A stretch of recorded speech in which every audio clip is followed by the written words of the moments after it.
Hey everyone, welcome to the channel. If you like these videos and want more, be sure to subscribe. We're here to share content that's simple and useful. Let's get started. Finding the deleted items folder in Outlook is straightforward once you know where to look. This folder stores your recently deleted emails before they are permanently gone. Open your Outlook application on your desktop or look at the web version. On the left side of your screen, you will see a vertical menu called the folder pane. This area lists your inbox, sent items, and drafts. Look for a folder labeled Deleted Items.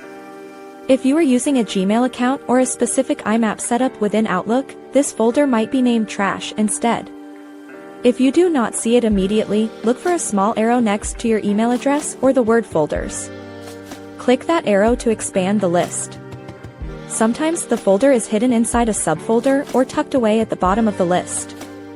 If you accidentally deleted something and it is not in this folder, you might need to check the Recoverable Items area. This is a hidden spot for items that were emptied from the trash. You can find a link for this at the top of the Deleted Items list. For those using the mobile app, tap your profile icon in the top left corner. A side menu will slide out showing all your folders including deleted items. If the folder pane is missing entirely, go to the View tab at the top of the window.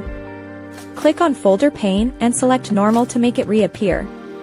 Use the search bar at the top of your screen if you still cannot find messages within the folder. Check the Favorites section. Thanks for watching. Please like and subscribe.